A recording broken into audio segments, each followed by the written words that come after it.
আসসালামু আলাইকুম। আজকে আপনাদের সাথে খুব সহজ একটি রেসিপি শেয়ার করব। গরুর মাংসের বিরিয়ানি, যা খুব অল্প মশলা দিয়েই রান্নাটি করা যায়।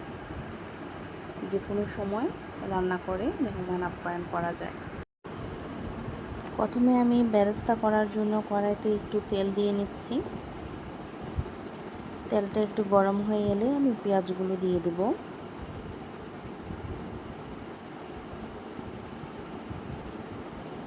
গরম তেলে পেঁয়াজগুলো দিয়ে একটু ভালোভাবে নাড়াচাড়া করে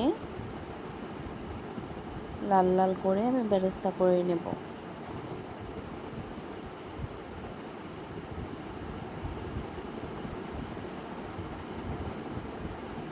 অনেকটা লাল হয়ে এসেছে।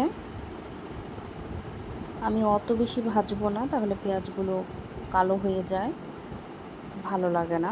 আমি হালকা ব্রাউন কালারের করব।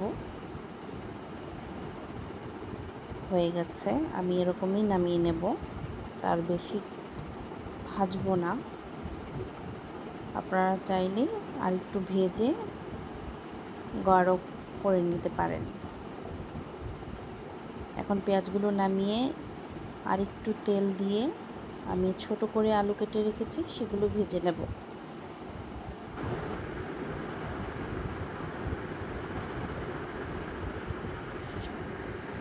একটু লবণ দিয়ে দিচ্ছি, ভালো করে নাড়া দিয়ে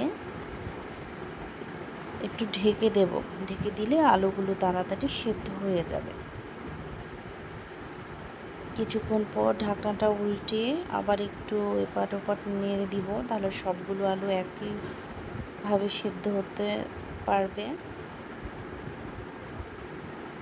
অনেকটা লাল হয়ে গেছে, এখন নামিয়ে নেব।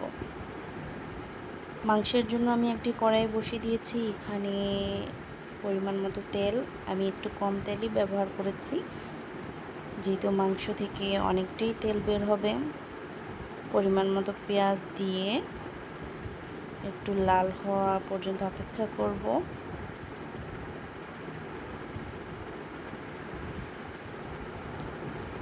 পেঁয়াজটা একটু ভাজা ভাজা হয়ে গেলে আদা রসুনের পেস্ট দিয়ে দিব।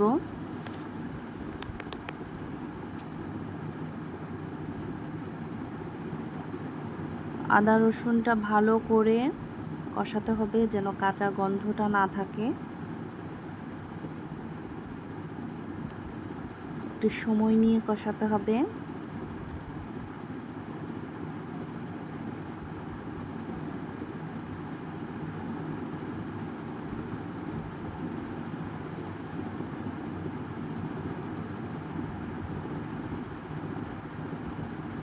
ভালো করে মশলাটা কষানো হয়ে গেলে বাকি মশলাগুলো ব্যবহার করব।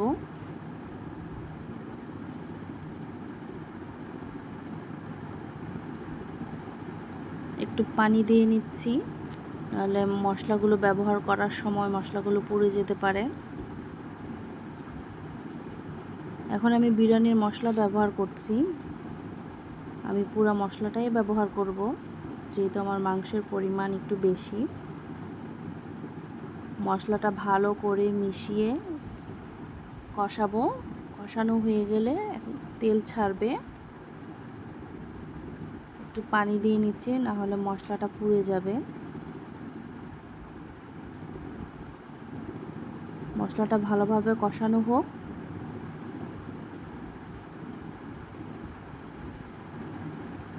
সাথে একটু লবণ দিয়ে নিচ্ছি। আমি এখানে গুঁড়ো মরিচ ব্যবহার করিনি। আপনারা যদি ঝাল পছন্দ করেন, সেক্ষেত্রে আপনারা এখানে গুঁড়ো মরিচ অ্যাড করতে পারেন। মশলা ভালোভাবে কষানো হয়ে গেছে, তেল ছেড়ে গেছে। এখন আমি গরুর মাংস দিয়ে দিচ্ছি।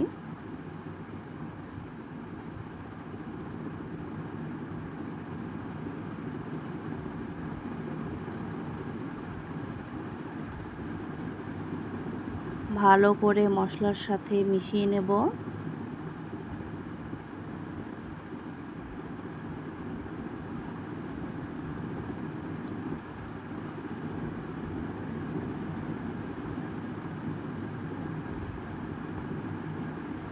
কিছুক্ষণের জন্য ঢেকে দেব, তাহলে মাংস থেকে পানি ছাড়বে।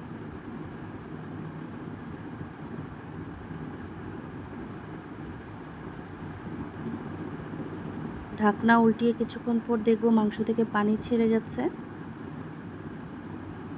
এই পানিতেই মাংসটা সেদ্ধ হয়ে যাবে।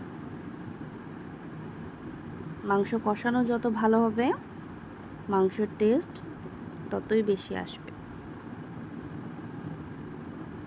মাংস অনেকটাই পানি শুকিয়ে গেছে, মাংস সেদ্ধও হয়ে গেছে। মাঝখানে আমি একবার নাড়া দিয়ে দিয়েছিলাম। এবার হাঁড়িতে তেল দিয়ে দিচ্ছি পোলাওর জন্য, সাথে গরম মশলাগুলো একটু ভাজা ভাজা হলে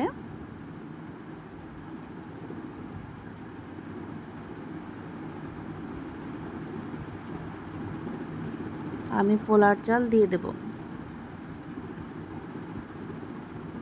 পোলার চাল আমি আধা ঘন্টা ভিজিয়ে রেখে পানিটা ঝরিয়ে নিয়েছি।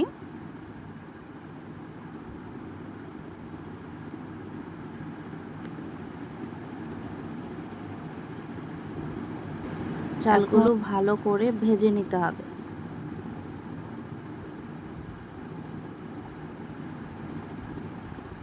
খুব ঘন ঘন নাড়তে হবে, নাহলে নিচ দিয়ে লেগে যাবে। চুলার আঁচ মাঝারি থাকবে, যেন নিচ দিয়ে পুড়ে না যায়।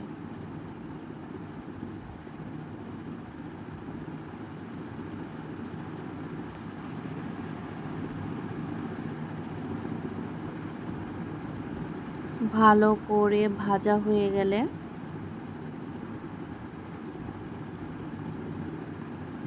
একটু সময় নিয়ে ভাজতে হবে।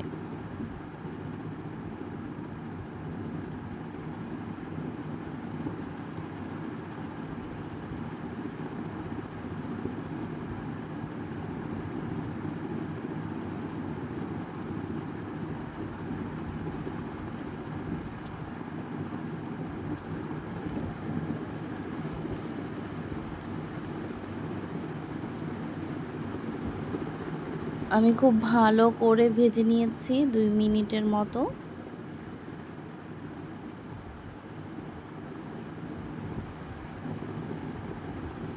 এখন পরিমাণ মতো পানি দিয়ে দিব,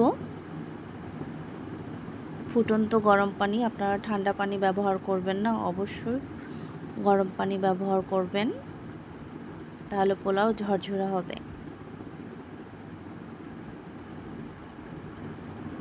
এখন দিয়ে দিব কিছু কাঁচামরিচ,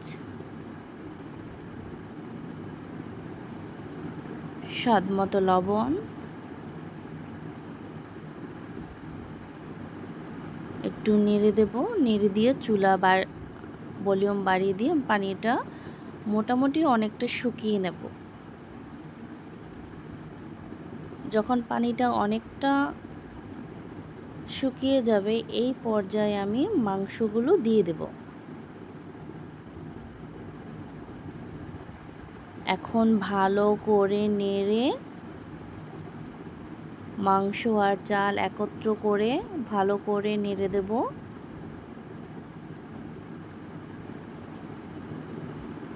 পানি অনেকটাই কম, এই পানিতেই চাল ফুটে যাবে। এখন কিছুক্ষণের জন্য ঢাকনা দিয়ে দেব। এই যে পানি অনেকটাই শুকিয়ে গেছে, ভাজা আলুগুলো দিয়ে দেব।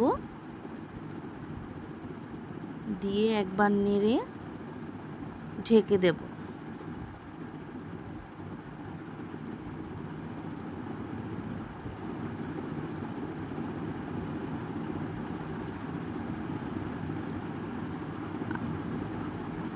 দেখেন কত সুন্দর ঝরঝরে হয়েছে।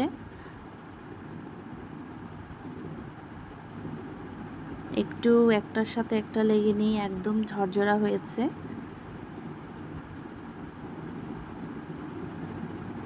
ওপরে বেরেস্তাগুলো দিয়ে দিচ্ছি। বেরেস্তা দিলে বিরিয়ানির স্বাদ আরও দ্বিগুণ হয়ে যায়।